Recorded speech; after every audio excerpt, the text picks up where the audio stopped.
ассалому алайкум ҳамдиёрони азиз. Бо мақсади бештар бархурдор гардани шумо ба вазъи ҷинояткории кишвар ва фаъолияти мақомоти корҳои дохилӣ, барномаи криминалии ахбори вазорати корҳои дохилӣ ин лаҳза пешкаши шумо мегардад. барномаи мазкур бозгӯкунандаи натиҷаи фаъолияти кормандони вазорати корҳои дохилӣ дар самти пешгирӣ ва ошкори ҷинояту ҷинояткорӣ, ҳифзи тартиботи ҷамъиятӣ, ҳодисаҳои роҳу нақлиёт ва дигар самтҳои фаъолияти милитсия мебошад. бо шумо ман эҳсон абдуллозода.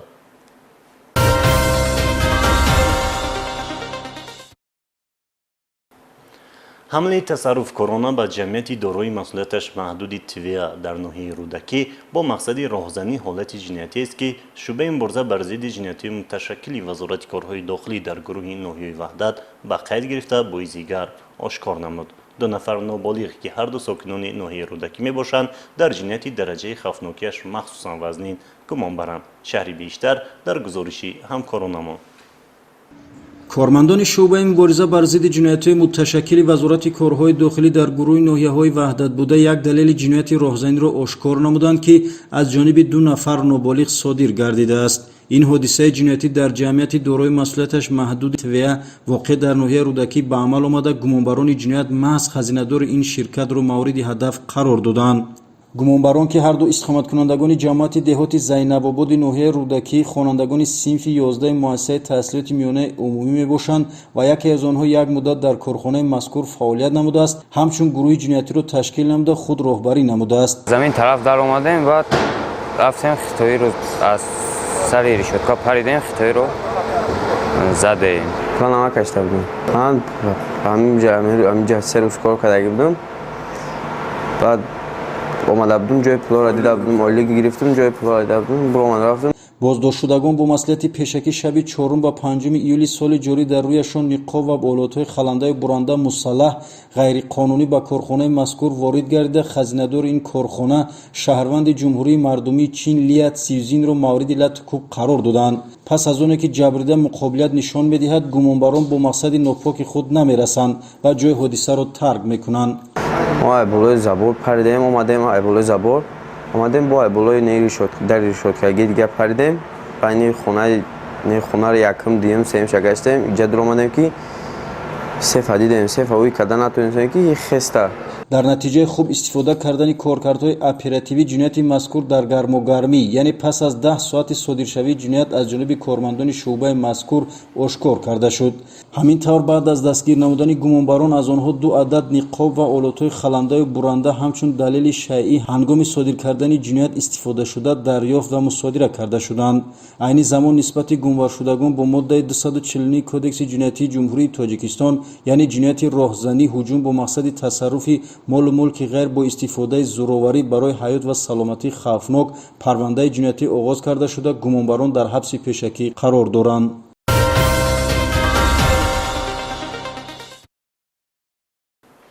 کارمندان شعبه وزارت کارهای داخلی یک در شهر اسفاره با گرفتن اخبارات اپراتیوی و سنجش سریوقتی آن توانستند حیات و سلامتی 2 نابالغ 5 و 7 ساله را از مناسبت‌های بی‌رحمانه شخصی پرستار و تربیت آنها را به عهده داشته بابایشان مدامینوف حمید سال تولدش 1974 ساکن شهر مذکور حفظ نموده آنها را از تربیت ناسالم نجات دهند.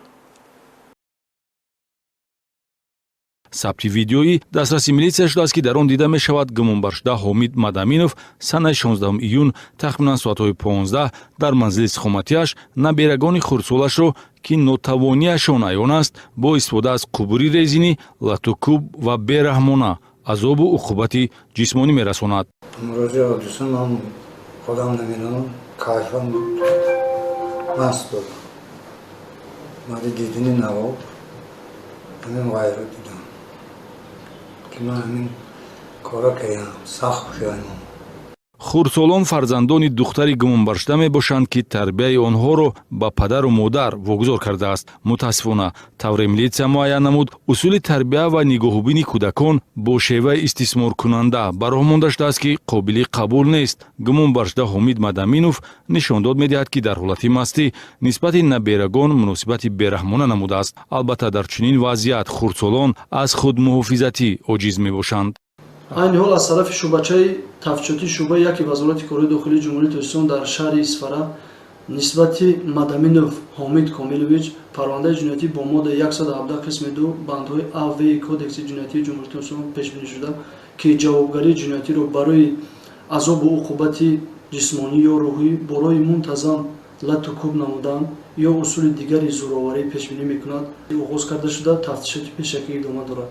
мақомоти корҳои дохилӣ бо манзур намудани матлаби мазкур шаҳрвандонро ҳушдор месозад ки ба тарбия ва парастории фарзандон шахсан машғул шуда бо вогузор намудани ин масъулият ба дӯши дигарон ҳаёту саломатии фарзандонро зери хатар нагузоранд. оғози парвандаи ҷиноятӣ бо дастрасии талаботи қисми 2 моддаи 117 кодекси ҷиноятӣ оқибати бадрафторӣ нисбати хурдсолон мебошад ки ҷазои ҳабсиро пешбинӣ менамояд.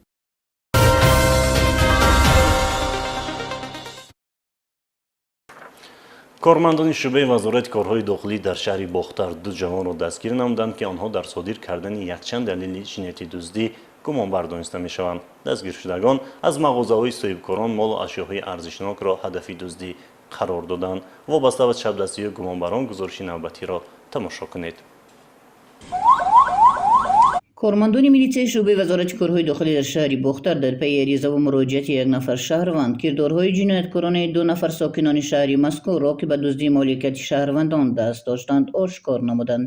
ин нафарон Сабурзода Алишер ва Саидов Паншер соли таваллудашон 2007 мебошанд. муайян карда шуд ки номбурдагон бо маслиҳати пешакӣ тариқи пинҳонӣ вориди мағозаи шаҳрванд Соқиев Хуршед воқеъ дар шаҳри бохтар гардида аз он ҷо яхдонҳо ва таҷҳизоти барои тайёр намудани яхмосро тасарруф намуда аз ҷои ҳодиса ғайб мезананд ки бо ин кирдори ҷинояткоронаашон ба соҳиби мулк зарари ҷиддӣ расониданд. ин 2 нафар дар 4 ҳолати ҷинояти дуздӣ гумонбар дониста шуда зарари ба шаҳрвандон расонидаашон 35 000 сомониро ташкил медиҳад. нисбати номбаршудагон дар шӯъбачаи тафтишотии шӯъбаи вазорати корҳои дохилӣ дар шаҳри бохтар парвандаи ҷиноятӣ бо моддаи 244 кодекси ҷиноятии ҷумҳурии Тоҷикистон оғоз гардида тафтишот идома дорад.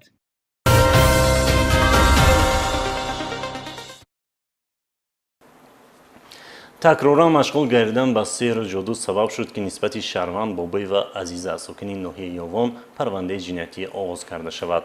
ҳангоми боздошт як қатор ашёҳои карах дарёфт ва мусодира карда шудааст. шаҳри биштар дар гузориши полковники милитсия Офоқи Қодириён. мутаассифона баъзе аз ашхоси мардумфиреб ки пайваста бо ҳиссу ҳаёти нафарони ҳамсони худашон ки роҳи ҳалли мушкилоташонро дар суханону амалкардҳои ба ном фаъолбину сеҳргар мебинанду андеша надоранд ки мафкураи худ ва насли имрӯзу ояндаро бо амалҳои ғайриқонуниву хурофоти коста мегардонанд, хуб дарк наменамоянд ки фарҳангу маданияти миллати кӯҳанбунёди тоҷик бо хурофот парастӣ ҳеҷ алоқае надорад. новобаста аз таъкидҳои ҳамешагӣ ҳастанд нафароне ки ба чунин амал машғул шуда бо роҳи фириб аз шаҳрвандон маблағ мерӯёнанд. пешгирӣ ва ошкорнамоии кирдорҳои зидди ҳуқуқии ин тоифаи мардумфиреб на танҳо кори мақомоти ҳифзи ҳуқуқ балки тамоми ҷомеа мебошад. имрӯз ҳаморо мебояд барои решакан кардани хурофот ва садди роҳи ин тоифаи гумроҳ гаштан камари ҳиммат бубандем. чунин як нафар Бобӣ ва Азиза Нуровна соли таваллудаш 1982 сокини кӯчаи Абдураҳмони Ҷомии ноҳияи Ёвон ки такроран барои машғул шудан ба фаъолбинӣ ва сеҳру ҷодӯ аз ҷониби кормандони милитсияи шӯъбаи вазорати корҳои дохилӣ дар ноҳияи Ёвон дастгир карда шуд. гарчанде дастгиршуда барои машғул шудан ба фаъолбиниву ҷодугарӣ ба ҷавобгарии маъмурӣ ҷалб шуда бошад ҳам вале ҳанӯз аз ин амали хурофотӣ даст накашидааст. номбурда шаҳрвандонро дар манзили истиқоматиаш қабул намуда фаъолбиниро василаи пешбурди зиндагонӣ қарор додааст. нисбати Бобӣ ва Азиза аз ҷониби кормандони милитсияи ноҳияи Ёвон парвандаи ҷиноятӣ тибқи талаботи моддаи 240 иловаи 1 кодекси ҷиноятии ҷумҳурии Тоҷикистон оғоз гардида тафтишоти пешакӣ идома дорад.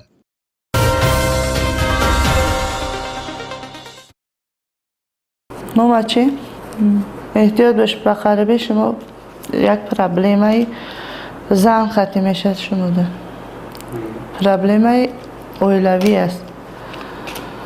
саломатитона эҳтиёт кунед. хурофот боварии ботилест ки ягон асоси илмӣ таърихӣ ва мазҳабӣ надорад. чунин эътимод ҳатто албатта аз ҷониби шахсони манфиатхоҳи мардумфиреб солҳост ки дар байни оммат ташвиқ гашта истодааст. عامل اساسی که به اوج گرفتن خرافات سبب گشته است این نداشتن دانش دینی بعض شهروندان است. متاسفانه تا کنون چنین حالت‌ها خرافات پرستی و سحر و جادو در بعض محل و ناحیه‌ها با مشاهده رسیده شده است. در رفت عملی سازی چاره‌بینی‌های اپراتیوی کارمندان شعبه وزارت کارهای داخلی دو در ناحیه رودکی معین کردند که شهروند رسولова گلرفتار سال تولدش 1981 ساکن ناحیه جیهونی ولایت ختلان با فالبینی و سحر و جادو مشغول بوده چنین عمل باطل و خرافات پرستانه را همچون منبع درآمد مالی قرار داده است. او گویا برای افزودن محبت زن و شوهری مساعدت می‌کرده باشد. البته تکرار به تکرار یادرس می‌گردد که بجز خود شخص دیگر هیچ نفری نمی‌تواند مناسبت خانوادگی و بهداشت روزگاری کسی دیگر را تغییر یا آباد سازد. همین برگ‌هایی که در نزد شما است برگ‌های لاله و ریس می‌گویند. دروش نیست.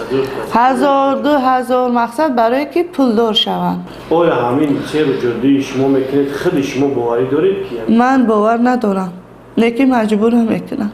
اما متاسفانه از بیسوادی و سستی رادگی هستند بعضی شهروندانی که به فریب و نیرنگ‌های چنین خرافات پرستان باور میکنند. یادرس می‌نماییم که رسولova گلرفتار پیش برای مردم فریبیش بازداشت و جریمه بندی کرده شده و این بعد به چنین کردار مشغول نگردن آگاهانیده شده بود. بنابر تکرارا برای چنین کرداری غیر قانونی و ضد مذهبی دست زدنش نسبت به پرونده جنایتی آغاز کرده شده و تفتیشات ادامه دارد.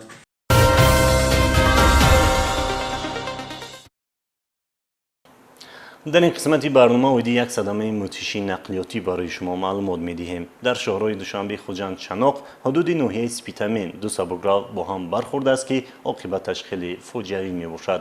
متوجه باشید. натиҷаи расиши ду сабукрав ба зиндагӣ пур аз орзуи умеди 8 нафар нуқта гузошт. ронандаи автомошини тамғаи ВАЗ 2102 рақами қайди давлатиаш TG 4566 OU02 Мирзоев Ильёс Холмаҳмадович соли таваллудаш 1972 истиқоматкунандаи ҷамоати деҳотии муҷуни ноҳияи Деваштич ҳангоми ҳаракат тавассути шоҳрои Душанбе Хуҷандчаноқ дар ҳудуди ноҳияи Спитамин аз уҳдаи идораи воситаи нақлиёт набаромада ба воситаи нақлиёти тамғаи Opel Astra рақами давлатиаш TG 9372 MK02 таҳти идораи ронанда Шодиев Охунҷон Одилович соли таваллудаш 2001 сокини ҷамоати деҳоти тағояки ноҳияи Спитамин ки дар роҳи асосӣ ҳаракат мекард бархӯрдааст. дар натиҷа ҳар ду ронанда ва 6 нафар мусофирони воситаҳои нақлиёти мазкур Бегалихон Рустамов Алиёр Кенҷабоев соли таваллудашон 1999 Хуршед Ҳикматуллоев Паҳлавон Пирматов соли таваллудашон 1998 истиқоматкунандагони ҷамоати деҳоти тағояки ноҳияи Спитамин Гуландом Ҷурабекова соли таваллудаш 1974 ва Моҳгул Каримова соли таваллудаш 1982 истиқоматкунандагони ҷамоати деҳоти муҷуни ноҳияи Деваштич ҷароҳати барои ҳаёту саломатӣ хавфнок бардошта дар ҷои ҳодиса ба ҳалокат мерасанд. шӯъбаи тафтишоти раёсати вазорати корҳои дохилии вилояти Суғд аз рӯи ҳодиса маводҳои тафтишотӣ тартиб додааст ки сабабу омилҳои мусоидаткунанда ба ҳодисаи роҳу нақлиётӣ ва гунаҳгори садамаи пурқурбониро муайян хоҳад кард. таҷрибаи тафтишотӣ исбот кардааст ки садамаҳои талафоти ҷонидошта дар натиҷаи риоя нагаштани қоидаҳои ҳаракат дар роҳ ба мисли бо суръати баланд идора намудани воситаи нақлиёт ё ҷои ивазкунии бемаврид рух медиҳанд. ҳамин гуна ангезаҳои мусоидаткунанда дар садамаи ҳалокатовари навбатӣ низ ҷой дорад ки дар натиҷаи худбоварӣ ва наандешидани чораҳои бехатарӣ паёмади нохушро ба бор овард.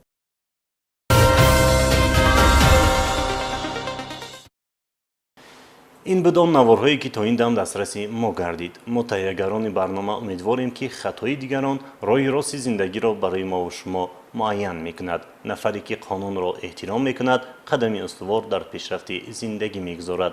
با میلیسیا همکاری کردن را فراموش نسازید. تا دیدار نوبتی خیر.